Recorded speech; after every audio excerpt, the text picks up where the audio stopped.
I think we're on here. Yep, good. So, hello, everyone. We are finally in for this week's video, which we were doing a second one in continuation from last week with the Industrial Revolution. So, with this week's, I wanted to go ahead and kind of spend a specific video on covering specific innovations of the Industrial Revolution, because as I said last week, the Industrial Revolution is just a broad topic, and if we try to smash all of that into one video, it would have taken forever.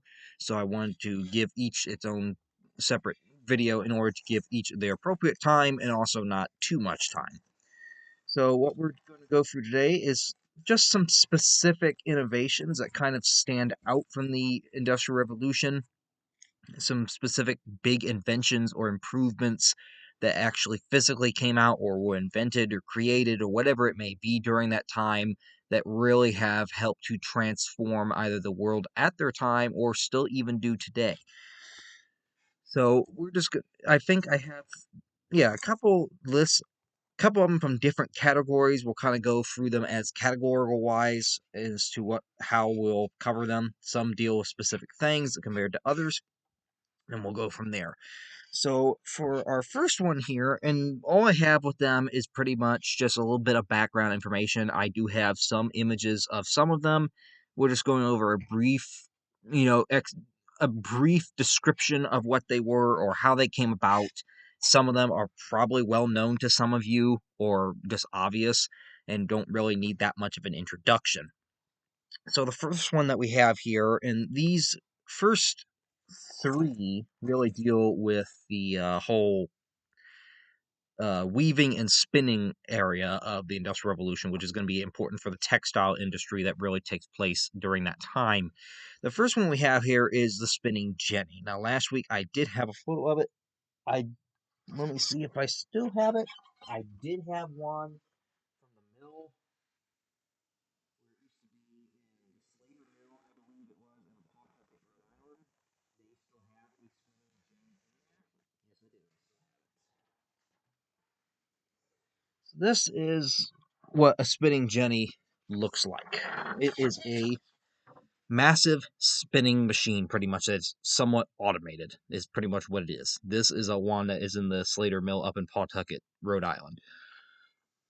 And the spinning jenny came about in 1764 from inventor James Hargreaves, who wanted to create a new kind of spinning machine that could draw thread from 8 spindles at once. Now, this was definitely going to be superior to just a single person working with one spindle on a single spinning wheel. He wanted to automate this process that it only took one person to operate 8 spindles at the same time. The wheel was apparently gotten, or legend has that has gotten its name. This is not officially confirmed, but legend has that the wheel got its name, the spinning jenny, after James's daughter, who was named Jenny. That is supposedly who it was named after. Hargreaves obtained a patent in 1770 for his spinning wheel, and it ended up becoming a very key tool to the production of textiles. As we can see, I mean, he invented it in Britain in 1764 and got the patent in 1770, and this is an early 19th century version that is in the United States. So it was critical to the industrial textile industry as it progressed after this thing was invented. It was just so economic to have one person be able to operate this thing and be spinning so much thread at the same time. I don't know if you can actually, you can kind of see them over here to the side. You can see where they store the spindles for this thing. You can see a couple of them over here. It looks like one, two, looks like maybe 5 at least in the picture.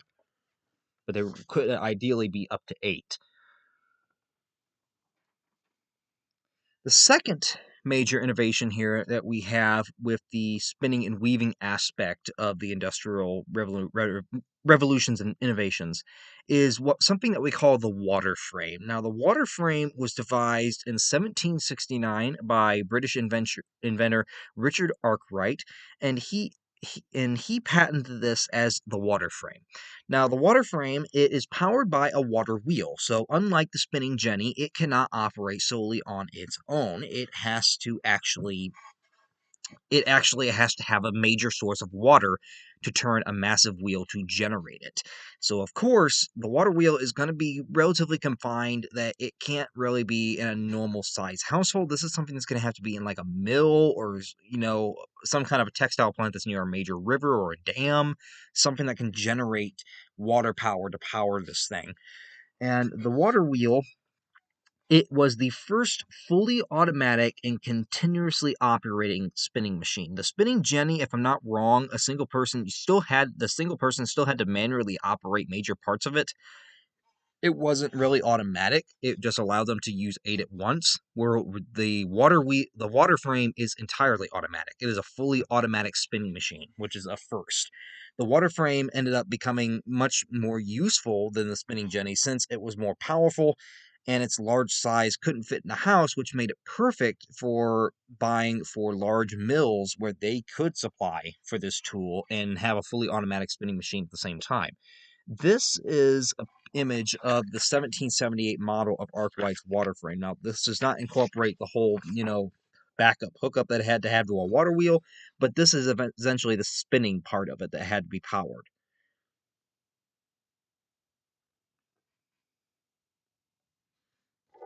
But again, without any kind of hookup to a major water wheel or a mill or some kind of generated water power, that thing wasn't going to be able to do anything.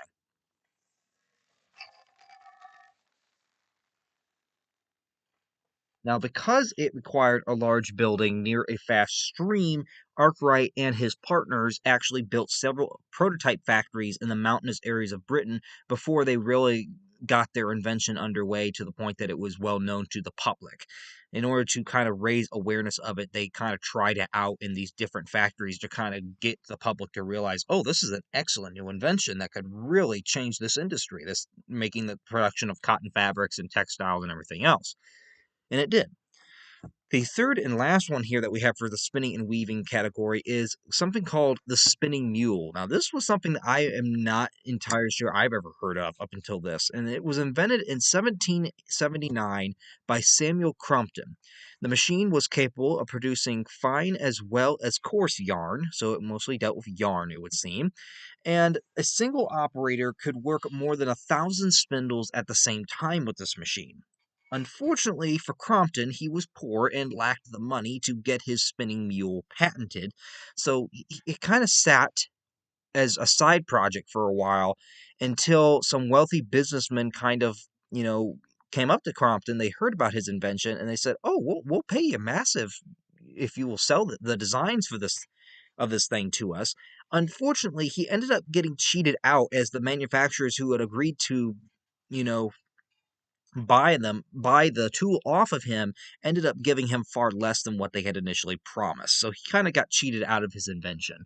Now, as to the scale of the spinning mule, it was not as well known as the spinning jenny or the water frame, but it was used particularly in Britain in certain factories to produce things. This is, in fact, the only surviving example of Crompton's water spinning mule of his original model. I mean, there's still models of it, but this is the original model of what it was. In some ways, it does look very similar to a spinning jenny, in my belief.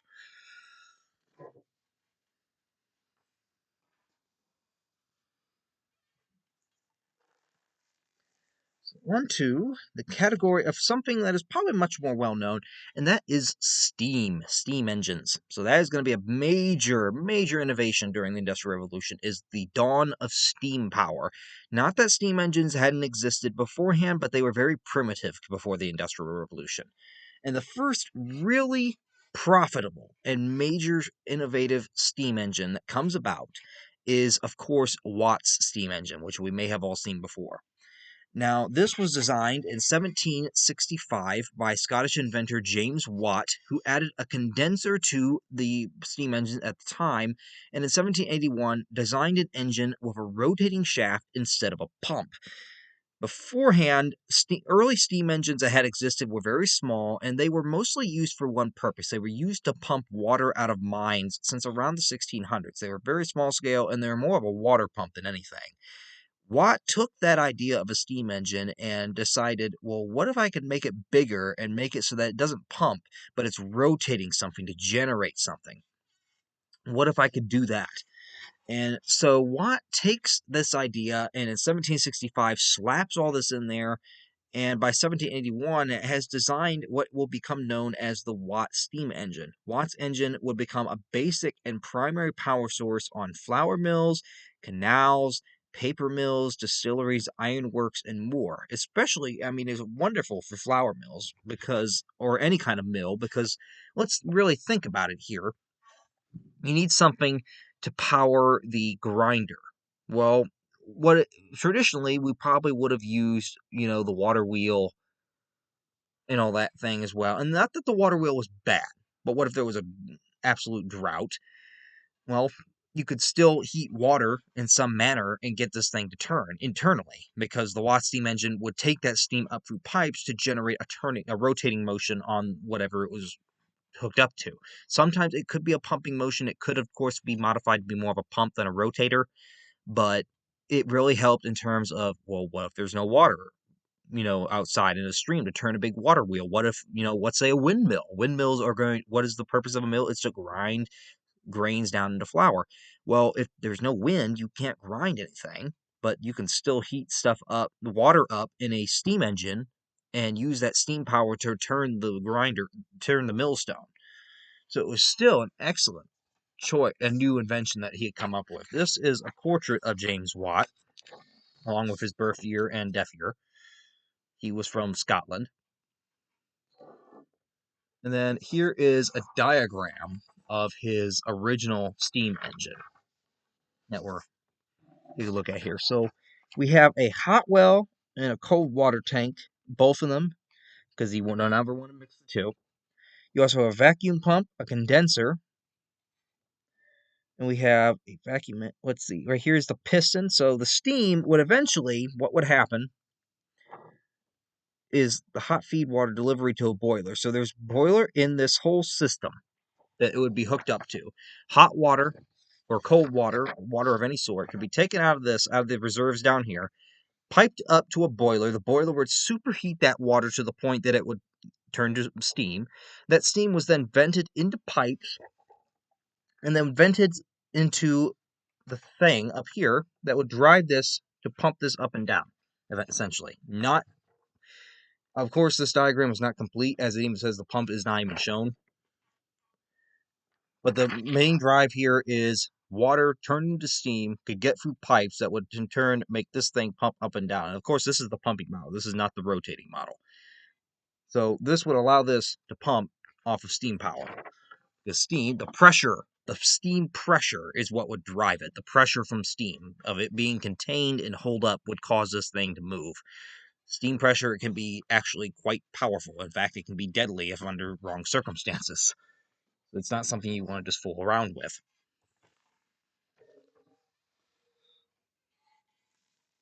Next, we have in the product of steam another well-known thing that has become probably occurrence today, the steam locomotive. I mean, the steam locomotives are gone, but locomotives in general. And the first locomotives were steam-powered, the trains. So the first steam railway locomotive came about in 1803 from British engineer Richard Trevithick, or I hope to goodness I'm saying that right. I'm going to say Trevithick. Trevithick's engine could operate higher pressures than Watt's engine. It could withstand much more steam pressure than Watt's engine was capable of handling, which in some points was needed for this locomotive to work. Eventually, Trevithick's steam engine that he put on his steam railway locomotive would displace Watt's in industrial Britain. It was just more efficient to use. It could withstand higher steam pressures, which made it much better for factories or mills or locomotives that use steam as a power source. The first passenger carrying locomotive, however, was not until 1825. So before this, locomotives were mostly simply for carrying cargo. They were not for the hauling of passengers. They were not in any way for the hauling of actual people other than the crew. They were simply for hauling cargo. And the first one doesn't come around until 1825, and that was officially called Locomotive Number 1 by its inventor, George Stephenson. But the unofficial name of it was the Active, was the name that they slapped on this thing. So here is a picture of the 1804. This is a year after, so the original model was 1803, but this is the 1804 Trebethick engine, and it don't really look like a train, but in the ways it does. This is a very basic steam locomotive. This is one of the earliest steam locomotives you'll ever see. It don't really resemble a train at all, other than the fact that it's got wheels and it's got, the pipe up here to release this excess pressure and excess steam. But yeah, not exactly what you would picture when you think of a locomotive. This is 1804. Then we have the 1825 active locomotive, and surprisingly, I did not know until I looked it up. The active train locomotive, which was the first passenger steam locomotive, actually still exists to this day. It is in a museum, I believe, in London. But this is a picture of it in the museum to this day. And at that point, it's starting to look like a train. It's got the round cylinder body to it. It's not perfect, but it's starting to resemble a steam engine, much more of what we're familiar with. So this is 1825. So this is roughly 20 years after Trevithick's steam engine came out. That now we're getting to these things that are starting to carry passengers and haul them. And the advent of steam didn't just change the travel on land either. It also changed the way that it could be done on water. The locomotive was its way of doing it on land, but it was also on water. But before we get to the water, we also want to mention I have two smaller things here that I did find, and that was in 1897, American inventor Andrew J. Beard patented the Jenny coupler, is what he called it. And what the Jenny coupler was significant for was that it automatically connected the railway cars and eliminated any need for manual operators to manually disconnect and couple those cars. So it made the whole process of hooking up and unhooking cars manual, so that they didn't have to do this they didn't have to hire extra hands simply for the process of, coupling and uncoupling cars. This was something that could be entirely done by the coupler itself. And then we also have Canadian-American Elijah McCoy created the McCoy lubricator cap, which would drip oil into engine bearings automatically instead of having to have it done every so often at every station, which allowed trains to run continuously without having to stop for frequent lubrication. It would automatically lubricate the train as it went instead of, every couple stops, oh, we got to stop and have somebody actually add some oil to the engine to keep it lubricated. That wouldn't have to happen anymore. Now we have an actual lubricator cap in there that will do this automatically on its own.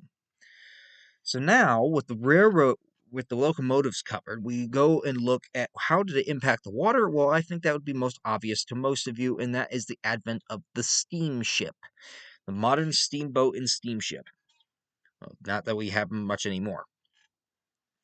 So the first commercially successful paddle steamer was called the North River Steamboat, and it was designed by Robert Fulton in 1807, and it made trips up the Hudson River from New York City to Albany at a speed of roughly 5 miles an hour. Not the fastest thing on paddle wheels, but not exactly slow either compared to waiting for a wind to catch you. Paddle steamers also later would become cargo haulers, especially on the Mississippi River. And on the Mississippi River, especially toward the middle of the 19th century, it was not uncommon to go in fact, it was a common occurrence, if not daily, to go on the Mississippi River and just see these massive paddle boats going on steam power down the river to New Orleans, hauling all kinds of agricultural products and everything that would be sold in the New Orleans markets. Since New Orleans was almost an international market of sorts, it was very common to have these be the method of transport to deliver them there. These steamships would haul passengers to New Orleans, they would haul cotton to New Orleans, corn, grain, wheat, whatever you want to call it. Anything that they would have sold in the New Orleans markets, even at times slaves, would have been hauled more than likely at some point on a steamboat going down the Mississippi River. In 1819, the American sailing ship Savannah was the first ship to achieve a transoceanic voyage using a steam paddle. Now, mind you, the Savannah did not achieve the voyage solely on steam power. It only did it for a couple hours. Most of it was by sail. It wasn't till I think about 10 or 20 years later that two British steamers ended up crossing the Atlantic Ocean and both fully under steam power. Neither of them used sail. but it is significant as the Savannah is the first ship in recorded history that we know of that it used steam power to propel its voyage, at least in any part of the way. It was the first steamship to use steam power in any sort of way during a voyage. There are no earlier recordings of a ship doing so. The Savannah ended up reaching Liverpool, England from Savannah, Georgia, in roughly 27 days after leaving port. The later half of the 19th century would see steam driven, steel hulled ocean liners carrying passengers, cargo, and mail across the North Atlantic Ocean in what was referred to as the Atlantic Express. So, at first, when the first steamships come out, yes, they're using steam, but they're also made out of wood. And it wasn't until after the 1860s, so roughly after the American Civil War, that ships going in the Atlantic start to adopt steel hulled frames that are not wooden, that are steel and can withstand a lot more punishment from the ocean. And that is going to give rise to the almost modern ocean liner. And just for an example of it here, of what one of those first ones will look like, of course, at the time, they weren't completely done with sails. They were still testing steam power. So this is one of the first steel-hauled, uh, steel-hauled steam ocean liners, and that actually was to the same company that would later own the RMS Titanic, the White Star Line, and this was the RMS Oceanic of 1870. And this picture is a little odd to see because you don't really imagine a steamship having sails, but it still did at the time. It was still it's still being tested technology. But as we can see, it has a steel hull, which is quite new for a ship at that time to have for a passenger ship. It does have a steam engine, thus we have smoke coming out of the main exhaust funnel. And then we still have four masts with sails to add extra speed, or in case, the steam engine runs out of coal or fuel to burn, well, then we'll have these. And that's what usually ocean liners would burn to make steam. They would burn coal. Coal was a major fuel for these ships. They would burn the coal in these massive boilers. The boilers would then heat these massive tanks of water and heat that into high pressured steam, which would then drive these high turbine steam pressure engines that would turn the propellers. That way the ship could keep going. It did not turn the rudder. That was generated by simply turning a wheel. That would turn a shaft. It was not generated by steam pressure, but the propellers going and keeping the ship in a propulsion forward, that was driven all by steam power. And of course, excess steam or exhaust or smoke that would come from the burning of coal would be put out through the funnels. And then, of course, later on, we have ships of the manner of more well-known vessels, and I don't know if I have a picture of it here. I'm going to take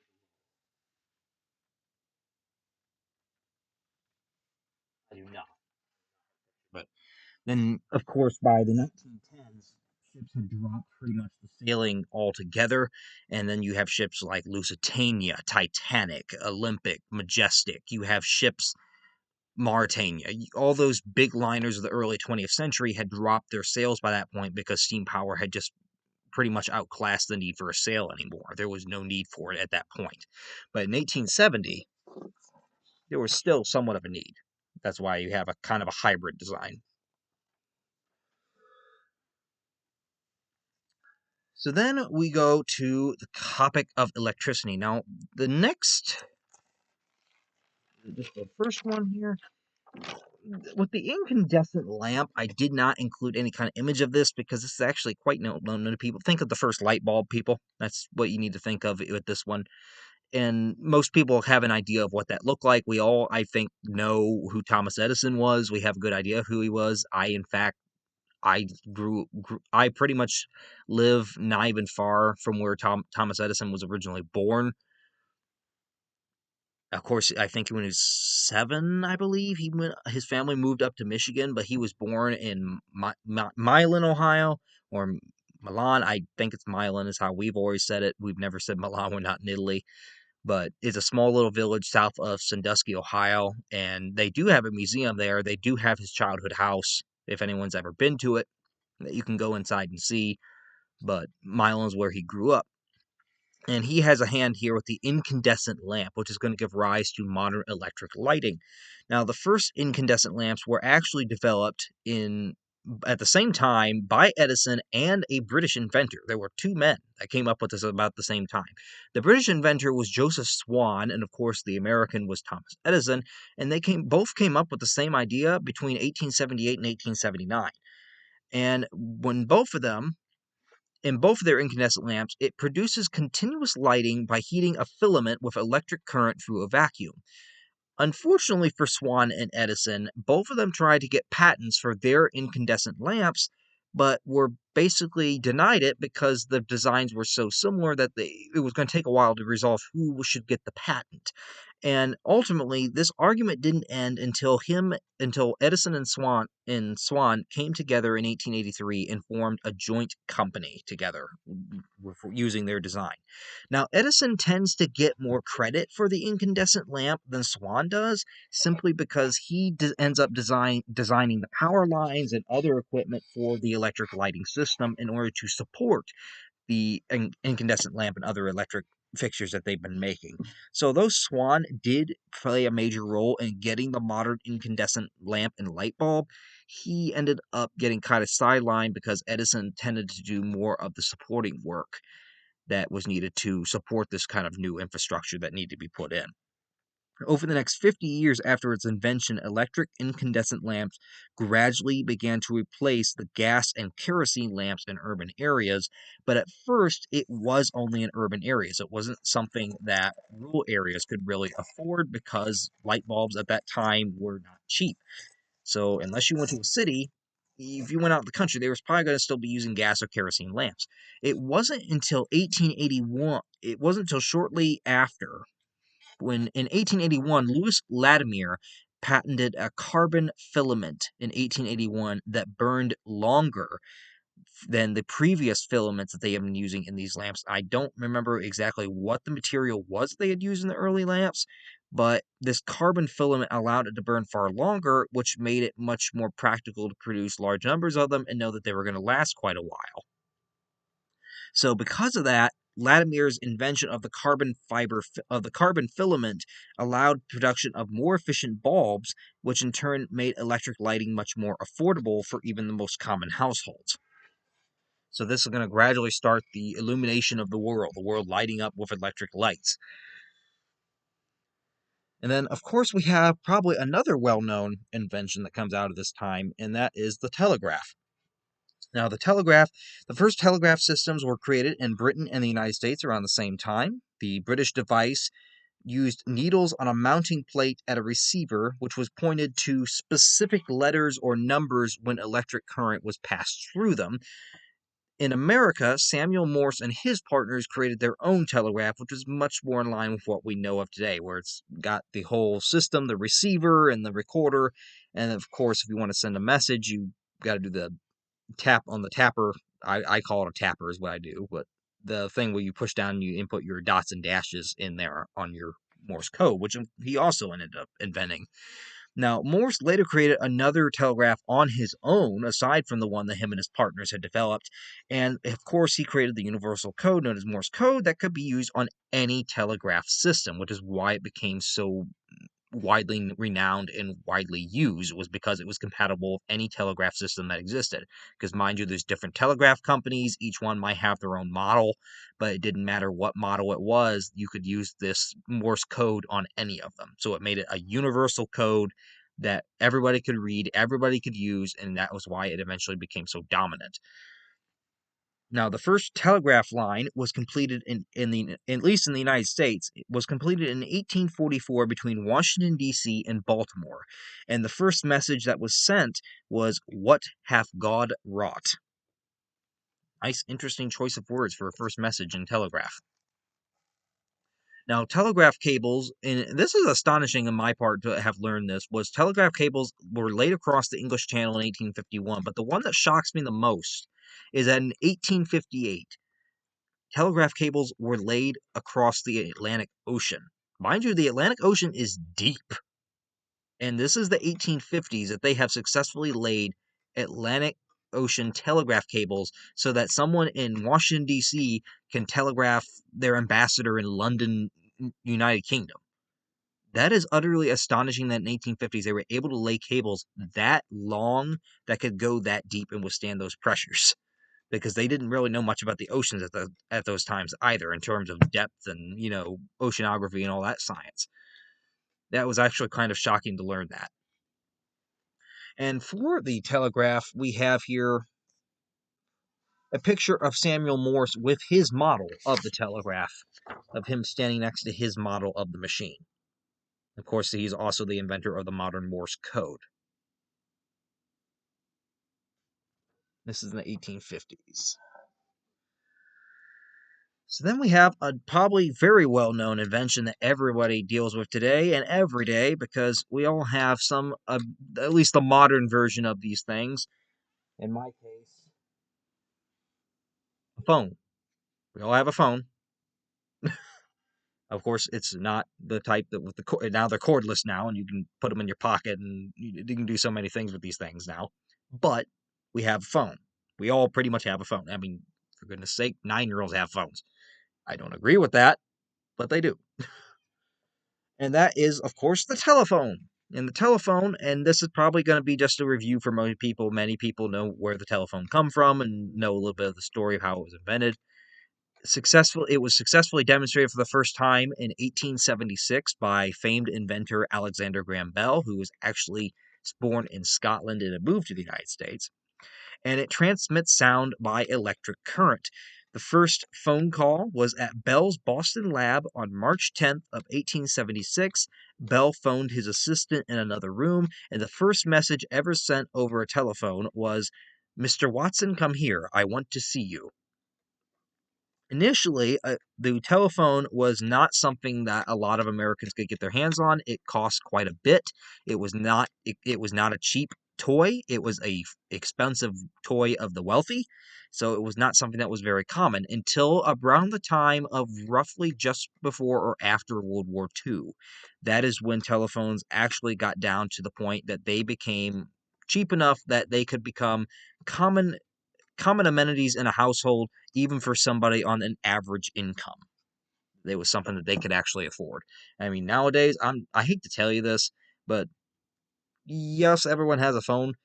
But to say that they're affordable, I don't know if I like that part, because look at an iPhone. And I mean, this is not an iPhone, but this is a Samsung Galaxy S22. But look at an iPhone for perhaps. They go over $1,000 for some of those models. To the common American household, below $1,000 on a phone is not exactly money wise. It's not financially wise to do that. This thing alone, I think, was at least 500, more than that, before we got the whole thing settled with trade-ins. But regardless, these things, I get they're critical to everyday life nowadays, but they cost still way too freaking much, in my opinion. Not worth it. Not worth the cost, I should say. I'm not saying you can't have it. Now we have one that is also, I mean, this is one that is a big one for modern day life, but it's not one that people commonly think of, and that is the internal combustion engine. The engines in your vehicles, for goodness sake. Yes, these came about in the Industrial Revolution. Now, the internal combustion engine, and this is probably going to be just general review for some people. Most people probably know how an internal combustion engine works. And probably better than I do, because I'm not an absolute engineer and I'm not a mechanic. But the gist of it is that it generates power through the combustion inside of a compressed mixture of an oxidizer, air, and some sort of fuel to fuel it. Now, hot gaseous products that are pushing out in the engine from this combustion reaction they push against moving surfaces of the engine like a piston or a rotor, and that drives the engine. The first commercially successful engine was constructed in 1859 by Belgian inventor, and I'm going to probably absolutely butcher this name, in Etienne Lenoir. I'm going to say Lenoir. We're just going to refer to him as Lenoir. And he produces the first internal combustion engine, and it is popular for quite some time until 1878 comes around. And then the Germans really now that Germany's united, Germany really actually takes a lot of the internal combustion engine stuff, and they improve upon it massively. In 1878, German engineer Niklaus Otto introduced the four-stroke cycle of induction compression firing exhaust, which made the engine more efficient and less expensive, so it was much more common to be able to use them now. The first gasoline-powered combustion engine was invented in 1885 by German inventor Gottlieb Daimler. He invents in 1885, we have the first gasoline powered combustion engine. And then we have this one, people you're probably going to be able to recognize from the last name, Rudolf Diesel, who's also a German inventor. He creates in the 1890s the modern diesel engine, which was able to use heavy oil as the fuel for the combustion reaction instead of gasoline. And this was used, of course, diesel engines are used for many things nowadays, and it's a longer lasting fuel, but it's also more higher costing. But originally it was used to power trains, which most trains nowadays are diesel fueled. We also have heavy machinery being powered by diesel fuel, and for a time, I mean, not so much nowadays, I believe we are moving on to more nuclear powered submarines, but for a time we did have diesel powered submarines. It was the common fuel for them. Then we have perhaps what is obviously going to come after the invention of the combustion engine, the automobile. That magical car that you drive around and you pride so much until somebody smashes the front end in. The lightweight and efficiency of the gasoline engine is partly what made it so ideal for cars. It's the main reason why cars run on gas. Gasoline engines were just light by nature, and thus it wasn't going to add a whole bunch of weight onto a ground vehicle. Diesel engines came around a little later. It took a little more tinkering with them because the first diesel engines were actually quite heavy. They were not in any way light enough to be put in an automobile, but later they did achieve that. In 1885, Carl Benz, also a German inventor, constructed the first motor car. In the 1890s, the motor car industry began to grow in Britain and the United States, although mostly only the wealthy could afford it to start with. It wasn't really until the dawn of the 20th century, in around 1908, when very famous American inventor Henry Ford perfected the assembly line methods of manufacturing, which allowed his company, the Ford Motor Company, which is still going today, to produce millions of their pristine Model T automobiles annually, which made them widely popular, made them widely affordable because the factory was able to make millions of them a year, so there was no short supply of them, and thus that drove the costs down. And thus, because of that, it made automobile ownership affordable for the average income American for the first time.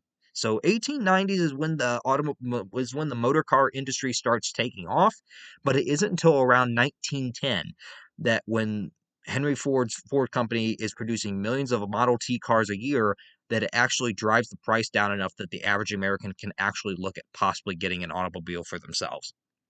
And this right here is an image of one of those Ford Model Ts in Salt Lake City, Utah, in around the year 1910. And this is just in case anyone's not familiar with what a Model T car looked like, this is an example of what was pretty much one of the first mass-produced cars in the world, I'd say.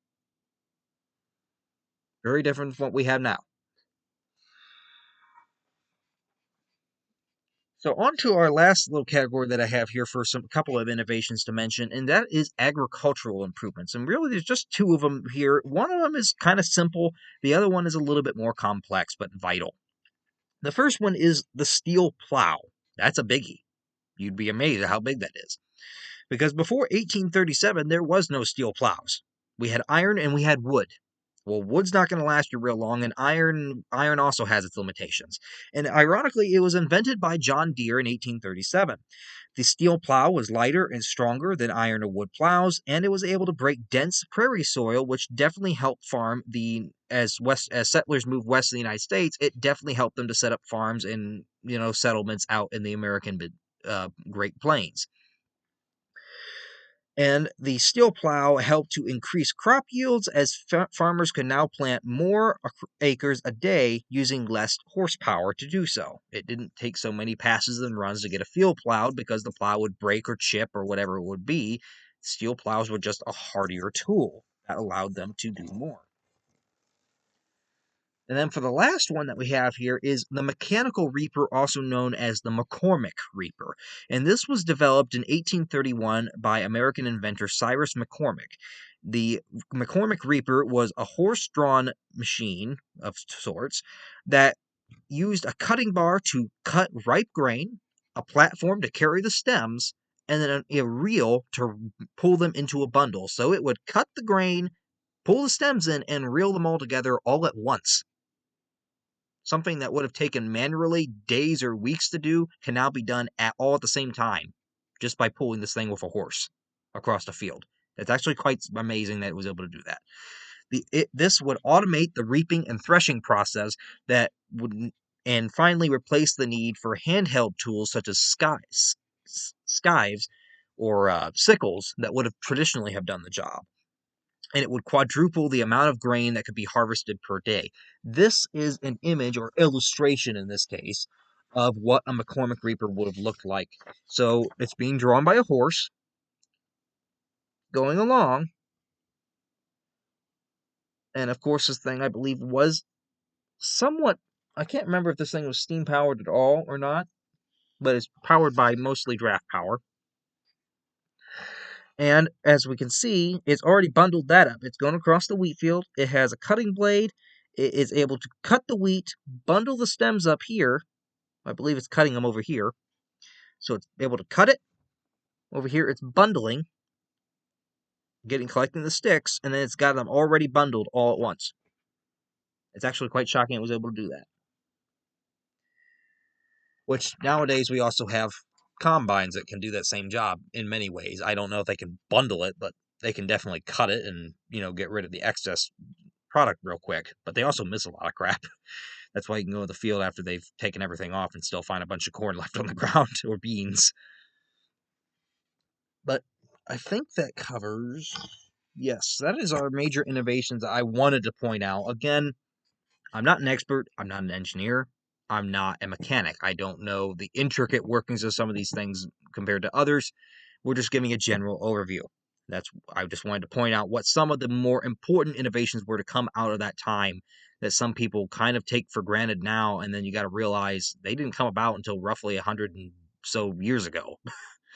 Until then, you still had to do a lot of this stuff by hand, or it wasn't even possible or thought impossible.